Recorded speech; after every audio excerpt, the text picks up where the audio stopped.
हे महापालिकेला free of cost सरकारने देण्याची कायदेशीर तरतूद आहे. अशा या कोल्हापूर शहरामध्ये 40 जागा सरकारी जागा कोल्हापूर महानगरपालिकेला वर्ग झाली आहे. पण हे टाउन प्लॅनिंग डिपार्टमेंट फक्त लुटायच्या दिवशी या महापालिकेला लुटण्याच्या उद्देशाने काम करत असते.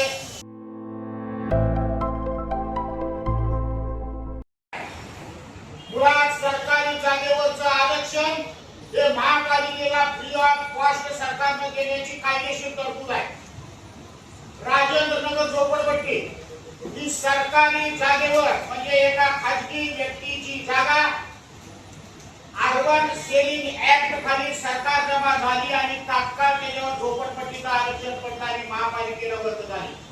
अशा या कोल्हापूर शहरामध्ये 40 जागा सरकारी जागा कोल्हापूर महानगरपालिकेला वर्ग झाली आहे. अनेक सरकारी जागेच्या वरची आरक्षण आहे.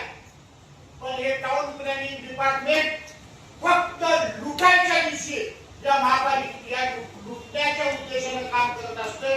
शहराच्या विकासासाठी ज्याचं नाव टाउन प्लॅनिंग आहे त्या शहराचं नियोजन करण्याची जबाबदारी त्यांच्यावर आहे. याच्यामध्ये ते हस्तक्षेप करत आहेत. बापूसाहेब 1986 ला ठराव झाला. 86, 96, 6, 16 आणि 26 40 वर्ष एक प्रकरण या महापालिकेमध्ये सुरू काम करते. त्याच्यावर दुसरा डीपी आला आणि आता तिसरा डीपी आला. दुसऱ्या डीपीचा कार्यभार संपलेला आहे. तिसऱ्या डीपीचं काम संपत आलंय.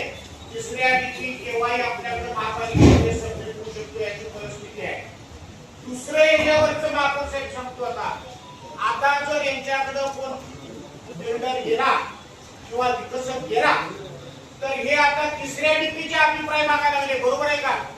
कशाच्या आधारे तिसऱ्या डीपीचे अभिप्राय मागता? आणि या जागेच्या आरक्षणाचा ठराव तुम्ही आमच्याकडे ठेवता असा वाटत नाही तुम्हाला? तिसऱ्या डीपीचे अभिप्राय मागता का नाही तुम्ही? तिसऱ्या डीपीचे अभिप्राय मागता का नाही? मग तिसऱ्या डीपी दुसरा डीपी म्हणजे दुसरा डीपी संपला ना? तिसरा डीपी जोपर्यंत मंजूर होत नाही तोपर्यंत दुसरा डीपी अंमलात राहतो. तिसऱ्या डीपीचे अभिप्राय कसे मागता? तिसऱ्या डीपीचे अभिप्राय कसे मागता? आपल्याला लेटर पाठवले की मोकळ्या जागेवर परमिशन देत असाल तर पहिले आमची शिफारस घ्या. बापूसाहेब मी मुद्दाम एक प्रश्न या निमित्तानं दिलेला आहे. डॉक्टर साहेब जरासं महत्वाचं आहे की अशीच एक जागा शिवाजी विद्यापीठाच्या क्षेत्रामध्ये आहे की जी revenue housing society Arunodaya housing society करून घासून ती आपल्याकडे कल्याणमाट वस्तीच्या आविष्कार इन्फ्रा तुम्हाला देत आहे विविध लोकेशन्सवर NA प्लॉट्स आणि प्राईम फ्लॅट्सचे प्रोजेक्ट्स. नंदिनी जाधव नगर, शांत निवांत कोल्हापुरात घर म्हणजेच नंदिनी जाधव नगर. मल्हार रामगिरी, तुमच्या स्वप्नातील बंगल्याची पहिली पायरी. मल्हार रामगिरी हातकणंगले. पॅनोरमा हिल्स आंबा, सह्याद्रीच्या कुशीत निसर्गाच्या सानिध्यात तुमचं स्वतःचं farmhouse. Padmavira city Jaysingpur, एक आधुनिक लाईफस्टाईल देणारा 1 and 2 BHK होम्सचा प्रोजेक्ट.